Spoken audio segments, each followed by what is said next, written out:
சமயம் பாற்கடலை கடைந்த போது கிடைத்த அமுதத்தை பங்கிடுவதற்கு பால்கடலை கடைந்த தேவர்களுக்கும் அசுரர்களுக்கும் இடையே போட்டி ஏற்படுது. அப்போது மகாவிஷ்ணு அழகிய பெண்ணாக மோகினி அவதாரம் எடுத்து அமிர்தத்தை தேவர்களுக்கும் அசுரர்களுக்கும் சமனாக பங்கிட்டு தருவதாக கூறினார். அங்கே வந்த சிவபெருமான் மோகினியின் அழகில் மயங்கினார். சிவபெருமானுக்கும் மோகினிக்கும் அழகிய ஆண் குழந்தை பிறந்தது. அவரே ஐயப்பர் ஆவார். இந்த வீடியோ தான் இன்னைக்கு பார்க்க போறோம். சேனலுக்கு ஃபர்ஸ்ட் டைம் வந்தீங்கன்னு சொன்னா சேனலை சப்ஸ்கிரைப் பண்ணிட்டு பாருங்க. ஐயப்பனின் அவதார நோக்கமே மகிஷி என்னும் அரக்கிய வதம் செய்வதாகும். மகிஷி என்றால் எருமை என்று பொருள்படும். மகிஷி எருமை முகமும் மனித உடலும் உள்ள ஒரு அரக்கியாவாள். அவள் பிரம்மதேவரை நோக்கி தவம் புரிகிறாள். பிரம்மதேவரிடம் தனக்கு இரவா வரம் வேணும் என்று கேட்கிறார். உலகில பிறந்த உயிர்கள் என்றாவது ஒரு நாள் இறக்க வேண்டும், அதனால வேறு வரம் கேட்குமாறு கூறினார். அதற்கு அவள் சிவனும் மகாவிஷ்ணுவும் சேர்ந்த சக்தியால் தான் தனக்கு மரணம் நிகழ வேண்டும் என்ற ஒரு வரத்தை வேண்டினாள். மேலும் தனக்கு ஒப்பற்ற ஆற்றலை வழங்கும்படி வேண்டினாள். தான் பெற்ற ஒப்பற்ற ஆற்றலை பயன்படுத்தி உலக மக்களை துன்புறுத்தியும் வந்தாள். இந்நிலையில சிவனும் மகாவிஷ்ணுவும் தங்களுக்கு பிறந்த குழந்தையின் கழுத்தின் கண்டத்துல சிறிய மணி ஒன்றை கட்டி சபரிமலை காட்டின் நடுவுல விட்டு விட்டு செல்றாங்க. அப்போது சிவபக்தரான பந்தள மகாராஜா ராஜசேகர பாண்டியன் வேட்டைக்கு சபரிமலை காட்டுக்கு வந்தார். காட்டின் நடுவுல குழந்தையின் அழுகுரல் கேட்டு குழந்தையை தேடி கண்டுபிடிக்கிறார்.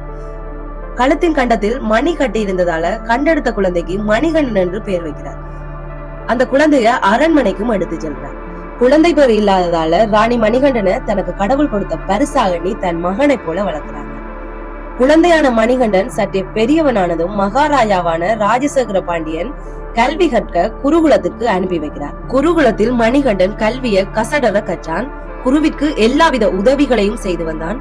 குருவின் மகனான வாய் பேச முடியாத காது கேட்காத சிறுவனுக்கு வாய் பேசவும் காது கேட்கும் சக்தியையும் வழங்கினான். குருகுல கல்வியை முடித்தவுடன் அரண்மனைக்கு திரும்பிய மணிகண்டனுக்கு அரசன் இளவரசு பட்டம் சூட்டவும் எண்ணினான். அப்போது அரசனுக்கு ஒரு ஆண் குழந்தை பிறந்தது. எனினுமே அரசனோ அரசியோ எந்தவித வேறுபாடுமே மணிகண்டனிடம் காட்டவில்லை. மணிகண்டனும் தனது தம்பியிடம் அளவற்ற பாசம் கொண்டிருந்தான். ராஜசேகர பாண்டியனுடைய அரசவையில இருந்த மந்திரி ஒருவனுக்கு மணிகண்டனுக்கு இளவரசு பட்டம் சூட்டுவது பிடிக்கவில்லை. இதை எப்படியாவது தடுத்து விட வேண்டும் என்று அவன் எண்ணுகிறான். அரசனிடம் மணிகண்டன் யார் என்று தெரியாது, காட்டிலிருந்து எடுக்கப்பட்ட குழந்தை, எனவே அரசனுக்கு பிறந்த குழந்தைக்கே இளவரசு பட்டம் சூட்ட வேண்டும் என்று வாதிட்டான். அந்த வாதத்தினை கேட்ட அரசன் கடும் கோபம் கொண்டு மணிகண்டன் தான் தனது மூத்த மகன் என்றும் அவனுக்கே இளவரசு பட்டம் சூட்ட வேண்டும் என்றும் கூறினான். அதன்பின் மகாராணியிடம் சென்று மணிகண்டனுக்கு இளவரசு பட்டம் சூட்டக்கூடாது என்றும் ராணிக்கு பிறந்த குழந்தைக்கு இளவரசு பட்டம் சூட்ட வேண்டும் என்றும் கூறினார். முதலில் மகாராணி இதை கேட்டு கோபப்பட்டாலும் மந்திரி ராணியின் மனதை மாற்றினார். ராணி மனம் மாறி தன் மகனுக்கு எவ்வாறாவது இளவரசு பட்டம் சூட்ட வேண்டும் என்று யோசிக்கையில் மந்திரி ராணியிடம் ராணிக்கு தீராத வயிற்று வலி என்றும் வலி தீர புலியின் பால் தேவை என்றும் புலியின் பாலை கொண்டு வர மணிகண்டனை அரசர் பணிக்க வேண்டும், அதற்கு வேண்டிய நடவடிக்கைகளை மந்திரி மேற்கொள்வதாகவும் கூறினார். மந்திரி கூறிய யோசனைக்கு ராணியும் உடன்பட்டு தனக்கு தீராத வயிற்று வலி உள்ளதாக அரசனிடம் தெரிவித்தார். அரசன் அரண்மனை வைத்தியரை அழைத்து வைத்தியம் பார்க்க சொல்ல மந்திரியின் கையாளான வைத்தியர் புலிப்பால் தான் ராணியின் நோய்க்கு மருந்து என்று அரசனிடம் கூறினார்.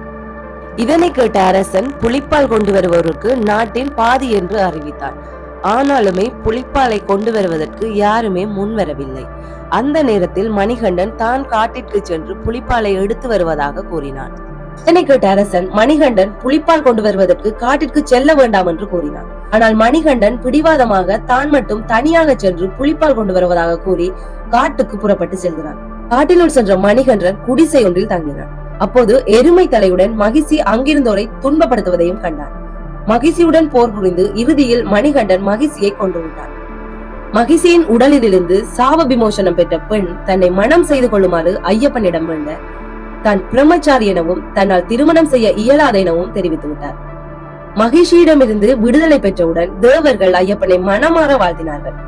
இந்திரன் ஆண்புலியாகவும் மற்ற தேவர்கள் பெண்புலியாகவும் மாற ஐயப்பன் ஆண்புலி மீது ஏறி பந்தள நாட்டிற்கு வருகின்றான்.